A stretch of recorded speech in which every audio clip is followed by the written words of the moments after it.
اقتصاد او ټولنه دغه خپرونه کې د ټولنې د عامه پوهاوي په خاطر د میدان وردګو ولایت اوسیدونکي د دغه ولایت د رادیوګانو له خپرونو خوښ دي.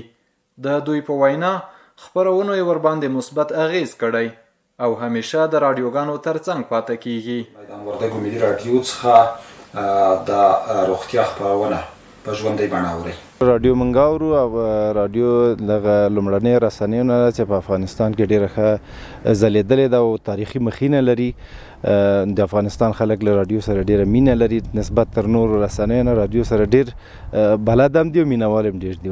ملي رادیو اورو او تعلیمي خپرونې وړاندې کوي. وروره پوه شولې ماشومان دي غوږ ورته نیولی ده. وروره په خصوصا د تعلیم په باره کې خو ډېر موږ زیات خوشحاله یو چې دی موږ ته د تعلیم هغه وړاندې کوي. وروره پوه شولې یعنې باور دې اوسه چې یو دوه هفتې مخته مې دغه باره کې رادیو م اخیستې ده.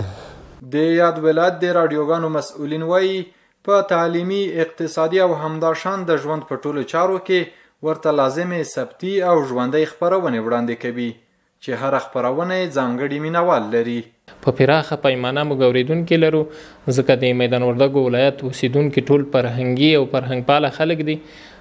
نو په پراخه کچه زموږ رادیو تعقیبوي او دوی زنګونه کوي د بیلابیلو خپرونو هغه معنوي سپورټ کوي. میدان وردګو ملي رادیو په دینی همداسې اجتماعي سیاسي ټولنیزو اقتصادي روغتیا او تفریحي په د ټولو برخو کې خپرونې لري چې هر خپرونه ځان ته مینوال لري او ځان ته اوریدونکي لري.